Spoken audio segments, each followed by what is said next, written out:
videos of and was forwarded to the police department, detectives, and they're back in school today for my speech rights. That it makes no sense. It's bullying, it's healthy, you get the wrong answer. In the meantime, your child continues to be bullied, and it continues throughout the trickle down to high school.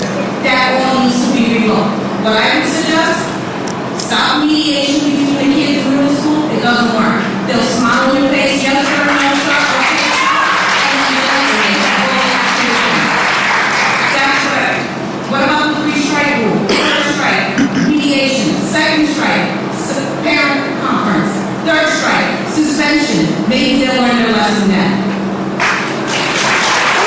Thank you.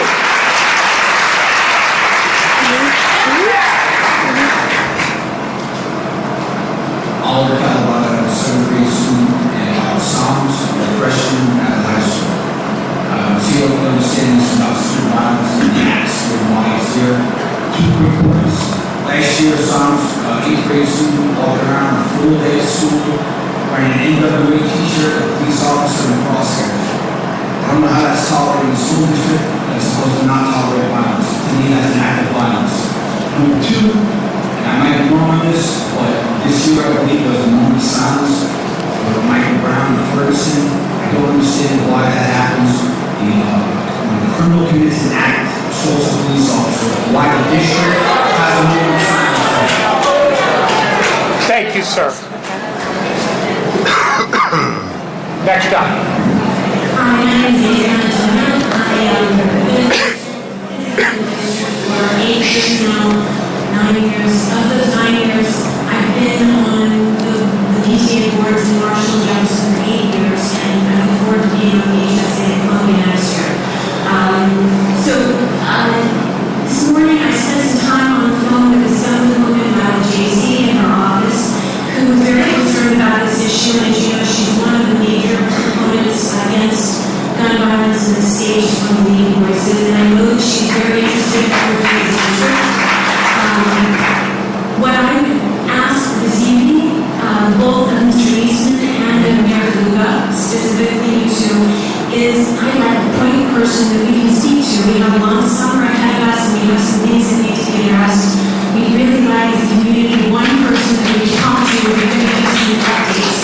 For example, one thing that I know has been on the President's Council's mind in years past and has not been addressed, and I know that there are lots of issues about, what we do as a community to talk about these issues, but there are physical issues we have not yet taken care of.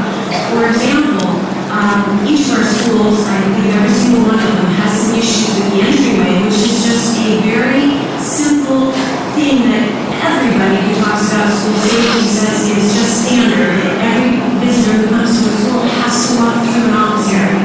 And in middle school, they can walk upstairs, they can walk downstairs, and I know there's video camera, but there really isn't a level of security. So I would like one person to be in charge of issues like this, in particular, concrete issues for legal time, but really actual physical issues in the children's safety. And I hope that you can find somebody and get back to the community on that, somebody that we can all talk to next year and beyond. Appreciated the wide-ranging list of topics you raised, starting with legislative action and also the policy action. I'll take accountability as president of the board to the extent your comments and your meeting with Assemblywoman JC relates to, for instance, proposals for district policy. We have a policy committee. We have a finance, facilities, and technology committee. We have a school security officer. So, we've got a big system and a complicated system. I get the desire for a single person and a response, and I'm sure Mayor DeLuca would have his own sort of sense as to how this goes. What you raise are important questions.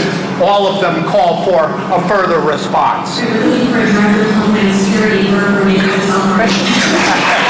Thank you very much. Okay. Hello, my name is Amy Hayman. I have a 7th grader at Maplewood Middle School, and I have a 2nd grader at Tustin. My first question regards, I know there are mentions of security and, protecting the individual, but hopefully this doesn't preach anything. But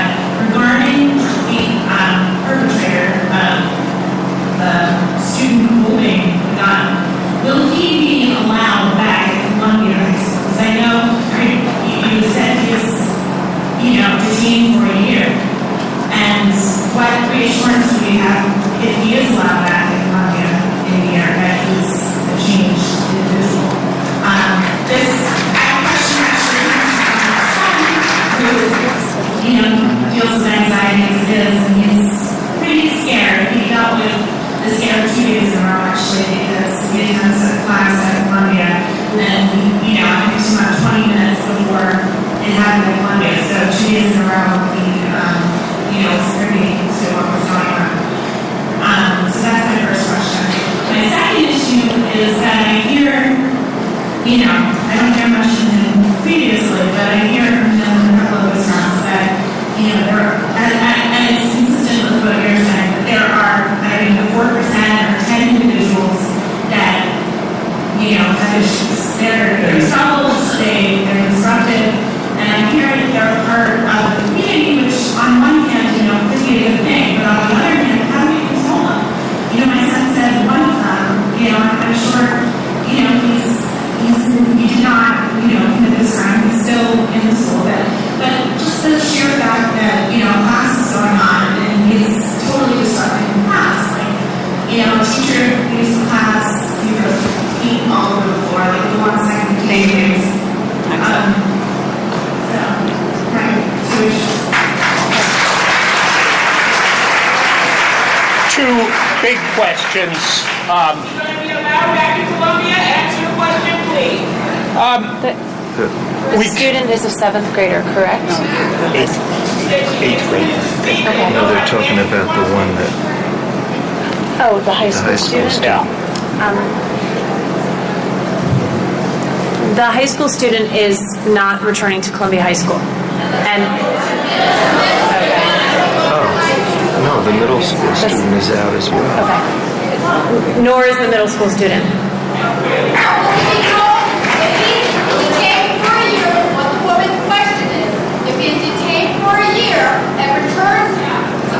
Rehabilitated. Will he be allowed back into the district after a year? Would you like that question answered, please? I can't answer that right now. I don't know if anybody else has an answer to that question. I do know that I can't answer that question. I'm going to try to make a comment on that. I'm a board member, and the bottom line is for students like this, who have these issues are turned over to the juvenile system, we know what happens to those children. And they need therapy, rehabilitation. We need to be cognizant of what we're doing to put things in place to make sure that things like this don't happen. They're happening all over America. We're no different than anybody else. But I would think that this young man or young woman, whatever it is, whatever the student was, get the help that they need. And we can rest assured that we're going to be very, very careful about the things that we do in terms of putting people in jeopardy. I don't know who would be the person to answer the question in terms of will the child come back. I think people want to know the answer to that. I don't know who here has that authority. The superintendent of schools.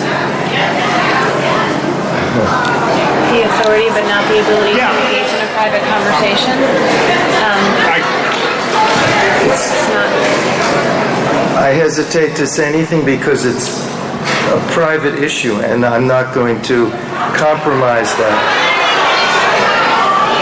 So I can speak to... Back to you, Ms. Aaron.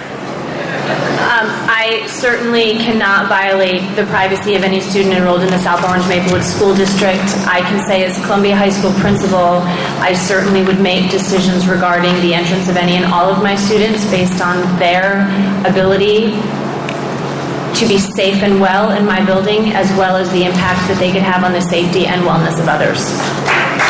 Thank you very much, Ms. Aaron. There is a legal background here as well that has to be considered. And I might just draw your attention to maybe the first answer to a question I believe that Ms. Lawson Mohammed posed to Mr. Memoli, which is, where does the authority rest in our schools for instruction as well as safety and discipline in particular? And it does rest with the building principal. And I think one of the conversations we're all having while trying to be very respectful of the privacy of all of our students and their families, particularly when they are in a time of crisis, is that that judgment will rest with the building principal because he or she is responsible for all of the students in the building. Thank you very much, Ms. Aaron. I note that in regard to the question and all of our efforts to grapple with it, this is exactly the kind of difficult issue that in many circumstances is faced. There are children who have, whether it's because of behavioral issues or serious disabilities and disabilities of various kinds, the need for out-of-district placement. That is a very significant educational, fiscal, legal, and yes, moral issue for this district and this community. So yes, there are systems in place, and yes, we understand the concern. Okay, thank you. Okay, I believe it's over to this side. Good evening. First I want to say hello to the panel and apologize for leaving after I speak because I'm taking an online course and it's harder than I thought. He's great. Oh, Mike. Good to see you. I think this is a statement of support. And my concern for coming here is that we are very, as a community, we are very reactive. And we react when things happen. But I have support of the principals who have been proactive. I to share as a youth minister at Break Up the Church, I was going to came over concern months ago. And I said, I want to have a program here at the theater, and we called it Hands Up, Don't Shoot. And she supported it, announced it on the theater system every morning, and fired up around the school. And it was information sharing. And at that forum, we had prosecutors who live in the community, public defenders who live in the community, and the YD started from town, and we have to discuss these type of issues because we're not relating to it, and this is a national problem going on. And so my concern as we move forward is that, as I sent her an email, I don't know if it's working on this, but I'm going to work with her through the summer and next year to get into the school, to share information, these things occur, so we're not reactive, but we're proactive as a community and prepared for these things happen. Now, I'm just using the question of how we with a sidebar, I am the residency inspector for the town now, and I see some people here whose door I knocked on at 4:56 in the morning. So we are checking home. Thank you very much, Officer Morrison. Thank you also for your work with our students over the years and your work as a residency officer now. Much appreciated. Okay, over here. Hello, my name is Samantha Burnham. I'm a parent of 3 children in the district, 2 now elementary, 1 high school. I'm also a professor of public health and think that we are really engaging in public health issue.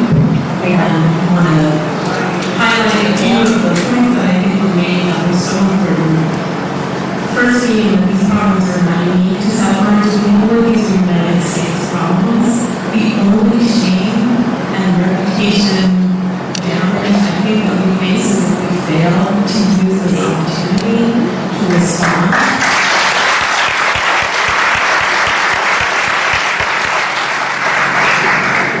I had an opportunity to speak with several experts in school